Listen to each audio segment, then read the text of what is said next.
The following is an AZPM original production.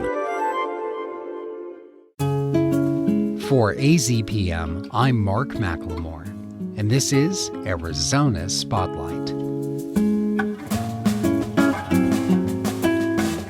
Coming up, I'll have a conversation with NPR's best-known voice, Terry Gross. She tells how public broadcasting first entered her life and how she has stayed happy in the Fresh Air studio for 50 years. They're similar, but also very different, but they'll always be best friends. Meet the actors starring in Live Theater Workshop's production of A Year with Frog and Toad. And the musical Annie brings optimism personified to the Saguaro City Music Theatre stage. Those stories are next on Arizona Spotlight. To any listener of NPR, Terry Gross is a legend, an insightful, introspective, and enlightened interviewer. She cuts through artifice in search of art. She's one of the standard bearers of what public broadcasting adds to our lives, and it was a pleasure to finally speak with her after years of listening. I started by admitting it was rather intimidating to talk with someone who had done so many interviews, because I feel like she already knows all of my tricks, and I wanted to ask her about her decision to never do in-person interviews, sticking to strictly audio conversations. I will unmask you. Be careful. The nice thing about audio is that you're in the same space that the listeners are. You can't use eye contact as communication because the listeners wouldn't see you, so you might as well not be making eye contact so everybody's in the same space. Terry, I feel like our listeners feel like they know you so well. I feel like I know you well, but we don't really know anything about you at all. Can you share with us how public broadcasting first became a part of your life? Sure. I had graduated college with an English degree in 1972. And then I got fired as a junior high teacher and was doing just kind of odd jobs. Well, wait a second. Hold on. Don't blow past that. I mean, obviously, it was painful at the time, but why did you get fired? It was actually really liberating at the time because I knew I was doing a terrible job. I was teaching in Buffalo's toughest inner city school. The school was very underserved. It was an underserved community. They needed like structure in their lives, and I was unable to provide it. I was so young. The kids towered over me. I was placed the day after Election Day when the kids they all knew each other, and I was the equivalent of a substitute teacher, just walking in cold like that, even though I wasn't a substitute. So the kids were all testing me, like, does she really care? Is she any good? And I was just too young and unformed to be in that position of authority. I was still into my fighting authority era, not being the authority.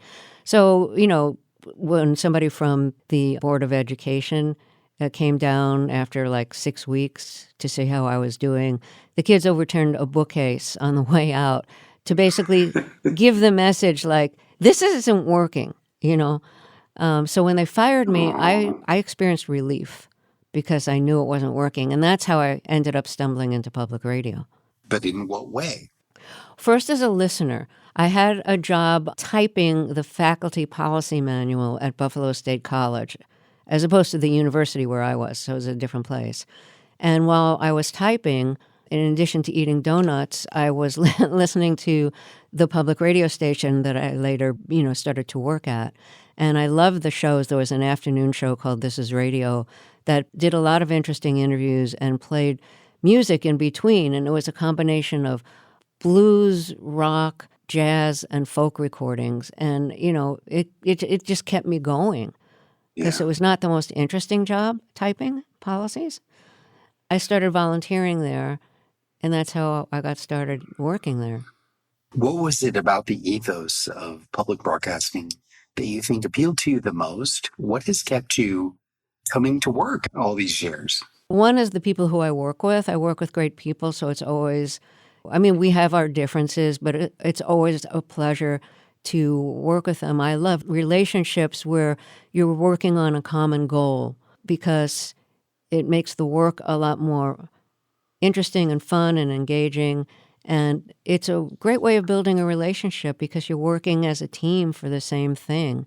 So even if you have a disagreement, you're still working for the same goal. And that's why I really consider it to be a work family. But the other thing is commercial radio would have no interest in the people who I want to call attention to, the investigative journalists, the great writers, the musicians, the films. We can talk about a Marvel film if we choose, but we can also talk about all these other films that won't get that much attention, that won't necessarily do a lot of box office. But sometimes, frequently, I should say, that's where the real great talents are. And it's at the very least often where they get their start. Terry, twice in my life, I had the opportunity to interview Ed Asner, and neither time did it come together. And then he passed away. And I felt an enormous sense of regret that I never got to speak to a man, an artist that I admired like him. Can you share a similar story from your career? I'll share an opposite story, which is that so many people who die and get obituaries in places like the New York Times because they were that important are in our archive because we've been around so long. So when somebody does die, who we have in our archive, we replay that interview, an edited version of that interview, and have, another chance to hear their voice and hear them talk about their lives and their work. And that's a very important thing to all of us who work on the show. Terry, share with us some of the importance of supporting public broadcasting right now in America. Sure. Well, the foundation of public media funding has always come from the Corporation for Public Broadcasting. All of that funding was eliminated by Congress and President Trump. So the foundation of our funding is gone. And we're hoping that at least to tide us over till we find other resources, that listeners to public radio will come through for us and, pledge, make a donation to the station. Now, I understand that a lot of people can't even afford to buy food for their family. They've had to cut back on many things at home. I get that. So if you can't afford to do that now, understood. I'm not asking you to use some of your precious money to, help fund public radio. Just, we appreciate you listening. That's good enough. But for those who can afford to do it, it would be very welcome and very important if you made a donation, because we want to be here for you, but if we can't afford to get shows on the air. And we don't want, like, Arizona Public Media to have to cut back on its programming or not be able to afford to carry NPR shows, because stations have to become members of NPR to carry NPR shows. That costs them money. They have to be able to afford to do that. So if you listen to any NPR programs, All Things Considered, Morning Edition, Fresh Air, all the other shows carried by NPR, Arizona Public Media has to pay for those. We really need your help. Arizona Public Media really needs your help. And I don't want them to have to cut back on, the shows that they do, that they produce in Arizona.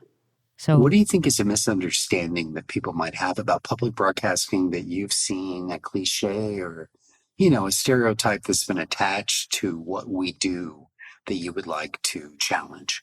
I think a lot of conservatives like to say that public media is too liberal, they're biased. I believe if you listen to news shows on NPR like Morning Edition and All Things Considered, that they are so fair. They have on Republicans and Democrats and everybody in between and outside of that, and they cover the news with, with honesty and accuracy. And when they make a mistake, they say they made a mistake. They correct the mistake. I think the news coverage is outstanding. So I don't think you can call it liberal unless you think that arts and culture and not having a conservative bias means that you have a liberal bias. Reporters are trained to do their reporting with accuracy, but not with partisanship. Terry, who is someone that you have spoken with that you honestly felt starstruck about? Stephen Sondheim. Okay. And then when you have an interview like Stephen Sondheim coming up, how do you unwind either before or after that interview? Terry, we don't know about your private life, and I know you're very secretive, and I appreciate that. But what is your favorite way to unwind from the stress of life? This is after the self-flagellation if the interview didn't go well.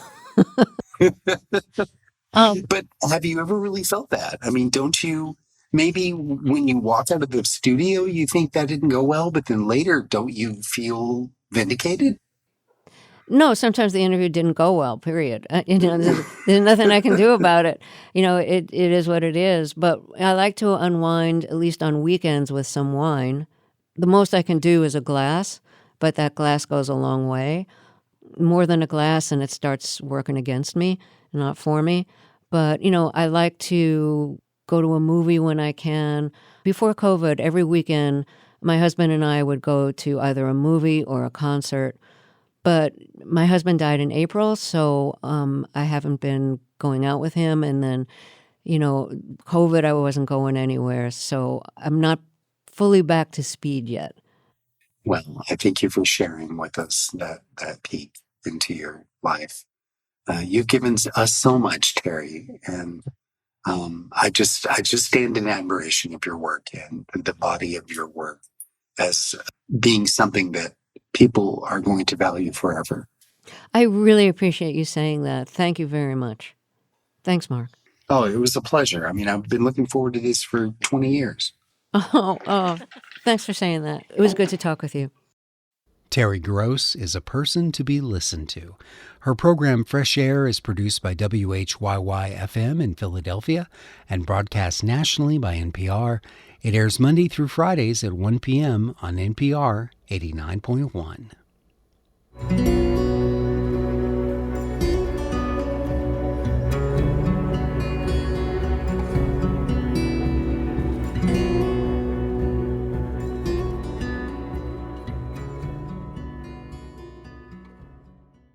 When a boy named Arnold Lobel was too sick to attend school in the second grade, he spent much of his time drawing stories that featured forest animals, including two very civilized amphibians named Frog and Toad.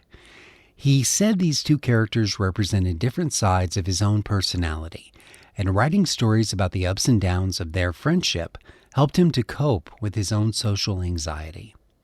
The first easy reader book of Frog and Toad stories was published in 1970, and they soon became among many kids' favorites. This month, the raucous family-friendly musical A Year with Frog and Toad makes its return to Live Theater Workshop in Tucson, and that gave me a chance to talk with the actors who are playing two literary characters that I've always wanted to spend more time with. Hi, my name is Amanda Gremmel, and I play Frog in A Year with Frog and Toad here at Live Theater Workshop. And my name is Holly Diffin, and I am very fortunate I get to be Toad. Now, for people who are not familiar with the characters, they may think that Frog and Toad are basically the same kind of person, but they're really not. So I'd like you to describe a little bit for me, Amanda, about what Toad is like. Yeah, Toad is just a lovely creature and is just sincere and honest. He is who he is and makes no excuses for himself. And he also is so loyal and has the kindest heart, even when he seems to be very grumpy. Deep down, he is just soft like a marshmallow. Inside and out. And Holly, what would you have to say about your friend, Frog? Okay, so Frog is the yin to Toad's yang, and I think that he is incredibly kind and patient, and he is an eternal optimist through and through. In the play, I use the word magnanimous for Frog, and I think that speaks volumes of very generous heart, spirit, in all things very generous. And I very much believe that the elements of these two characters come together to kind of complete a whole human experience. Amanda, can you tell me a little bit about the history that this musical has with Live Theater Workshop? Yes. So we've actually performed this musical in our old space when we were on Speedway. And we've been kind of diving each year since being in our new space, bringing back some old shows that we just fell in love with. And this one was at the top of our list, and knew that when we had a dedicated space for our professional children's theater shows, that we needed to bring this show back. Last fall, Holly and I were actually teaching a class together and did the kids' version of A Year with Frog and Toad with our 3rd through 5th graders. And it brought so much great memories. And we were laughing about it one day in our office, thinking about what we were going to bring to our 30th season. And it was just unanimous that this show needed to be brought back, just for the wholeheartedness of what this show brings to not only our audiences, but to us here at Live Theater Workshop. And Holly, other than our starring amphibians, tell us who you interact with in this play. Who do Frog and Toad get to? Frog and Toad get to interact with many wonderful, colorful creatures: moles, birds, turtle, mouse, lizard, and also all the elements. You know, this play has a real strong presence of nature, and the wonderful humans that are playing those roles are Stephen Frankenfield, Michael Martinez, Samantha Cormier. They're all multi-talented individuals in many different respects, and it's just been a blast getting to play together on stage.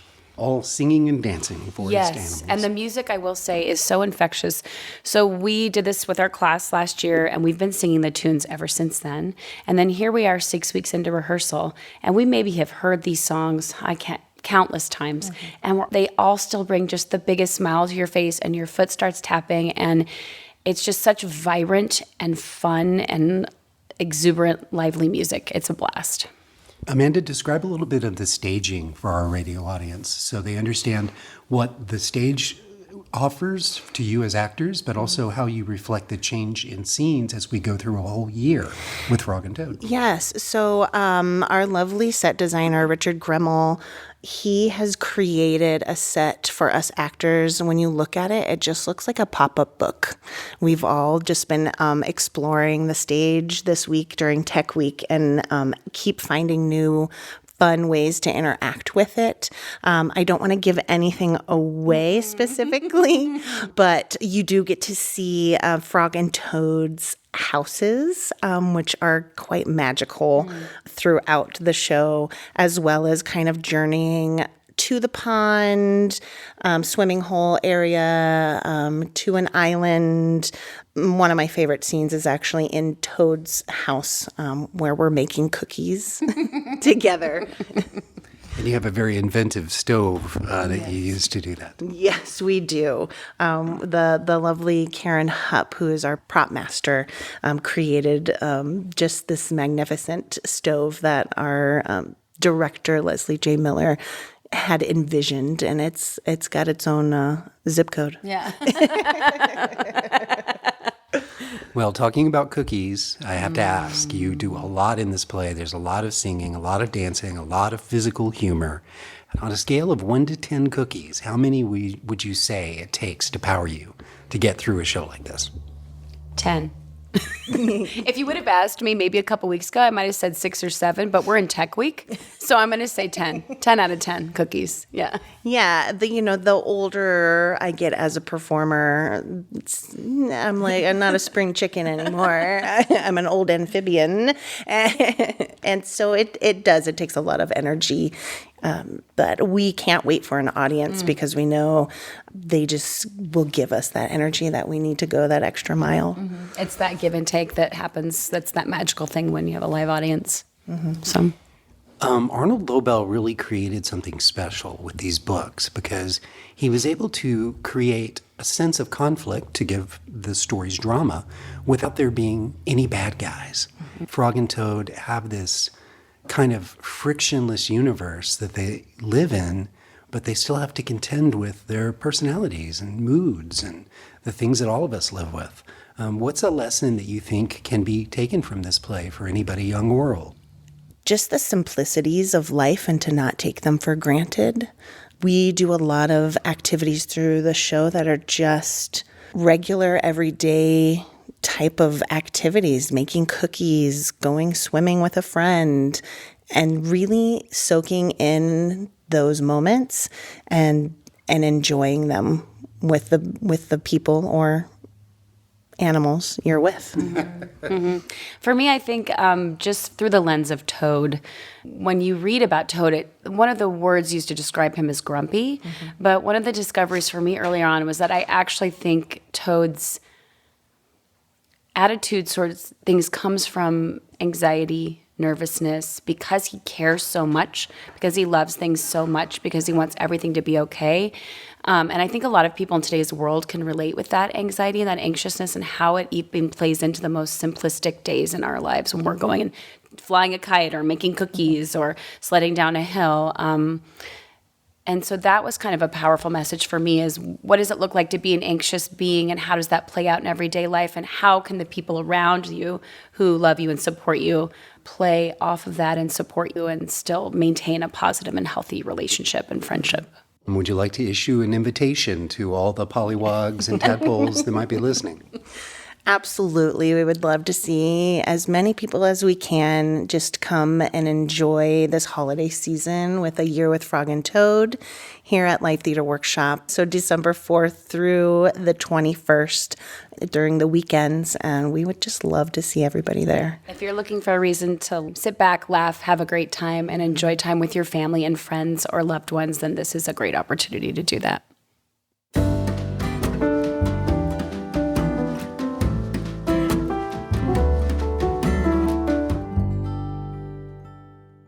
Little Orphan Annie was a comic strip that appeared in newspapers 100 years ago.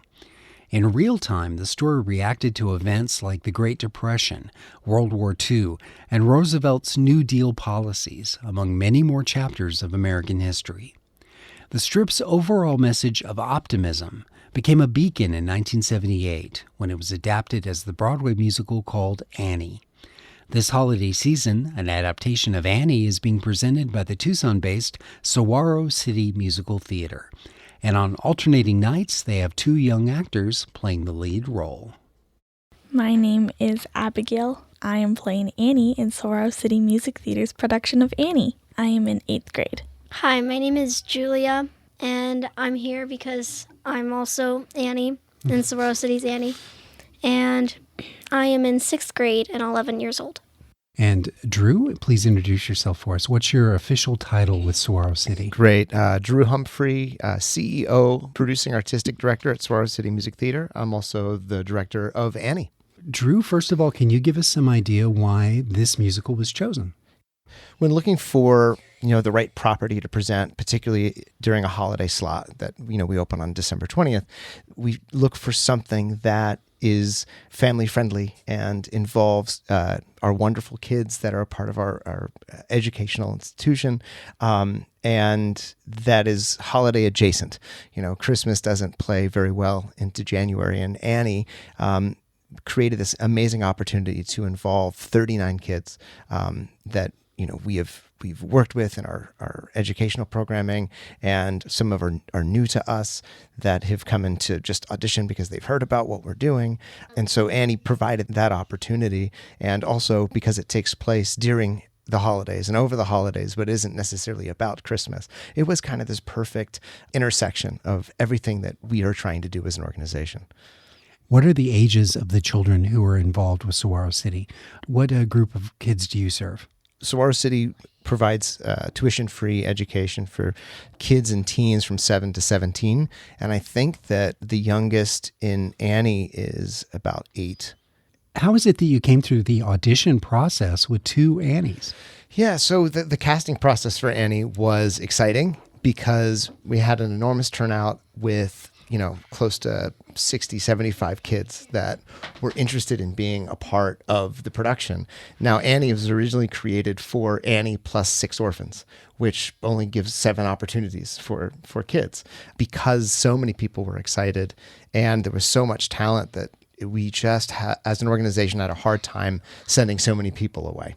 So we looked for as many ways that we could expand the reach and the opportunity. So we doubled the orphans that Annie was going to be with in the orphanage. The named orphans essentially turned into a dozen. And so we had a dozen orphans plus Annie. And then we had an orphan ensemble that we added to that. And then a bunch of boys came and auditioned for the show as well. So we found a way to get them in as newsboys and ragamuffins in the Hooverville sequence, and have just started to look for different ways that we can involve these excited children that wanted to be a part of the production.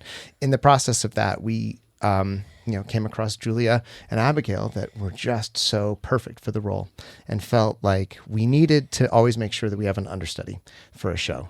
And it's really hard to do that with a child and say, one of you is going to be up on stage the whole time and the other one is going to wait in the wings.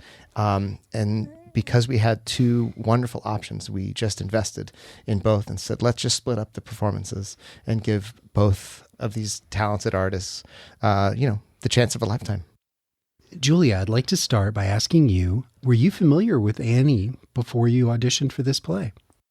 So I don't think I've ever seen the musical live or anything, but I have seen a couple of the movies, and oh my gosh, I love them so much. And I read the script to the musical.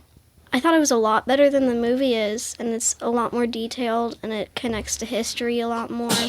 And this is my first time actually being a lead role, but I have been in a lot of ensemble things. Overall, it's been a really fun experience, even when I'm in the ensemble. Yeah, I think I can handle it. It's really Rags to riches. like Annie herself. Like Annie herself, right?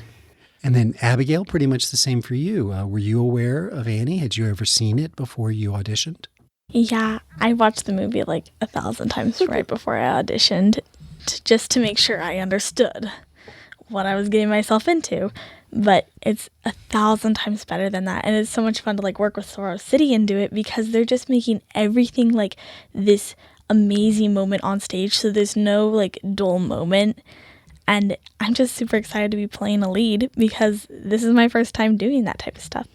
How are you handling the character of Sandy, Annie's dog, in this production? These 2 young ladies have not worked with the dog yet, but Sandy is played by an adorable pup named Sadie. And Sadie has a little bit of a history with Saguaro City Music Theatre and played Toto in Wizard of Oz last year for us. This dog is going to be a real diva. Do you realize that? It has some expectations of how it needs to be handled. So we're excited to get the dog back in the room. Sadie's adorable and is perfectly suited to be Sandy. So far, Abigail, what's your favorite song?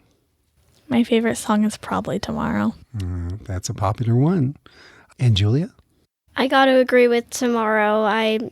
It's a song that I've been singing since I've been 5 years old.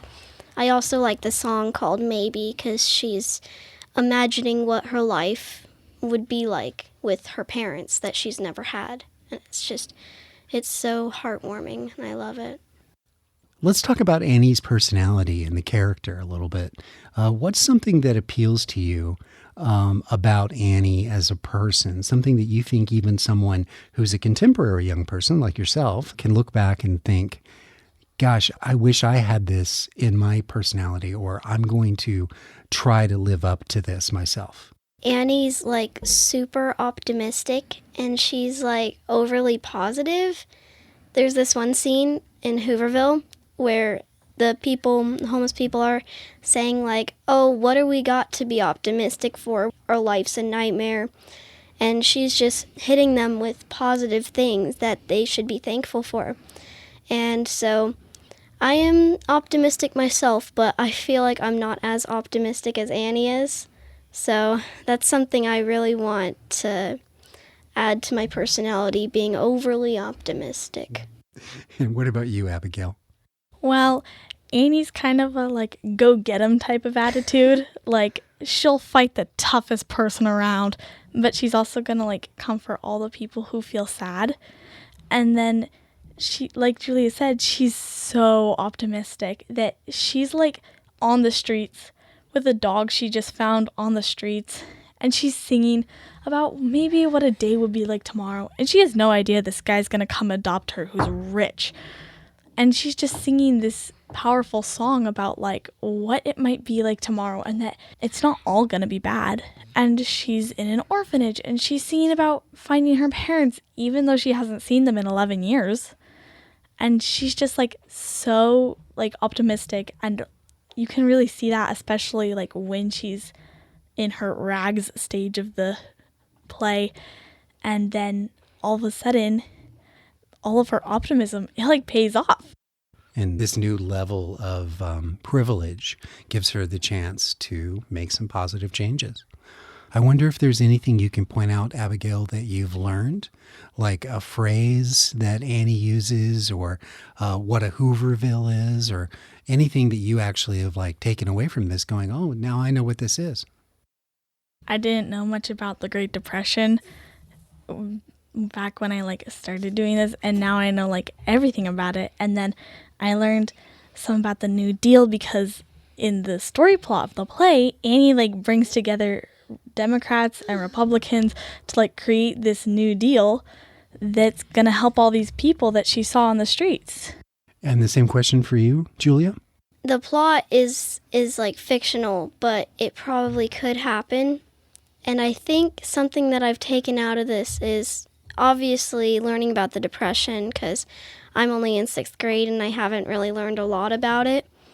But also how like nice somebody can be to another person. And it also like talks a little about like Daddy Warbucks. He has this big long monologue where he talks about how he was very poor when he grew up, and then he was really not nice to people when he was on his way up, and then he wanted to change. And I really like that, and I really think that it is possible for that to happen, like today. You can catch these incredible kids and amazing adult performers at the Berger Performing Arts Center December 20th through January 4th. And hope everyone comes and sees it and enjoys Sadie, the Sandy dog. I tell you, that dog's going to be a problem. It's getting an extensive resume, that's for sure. Okay. All right. Broadway dog. Thank you for listening to Arizona Spotlight. This show is a production of AZPM. The production engineer is Jim Blackwood. I'm producer and host Mark McLemore. AZPM podcasts are made possible in part by donations from listeners like you. Learn more at support.azpm.org. Thank you.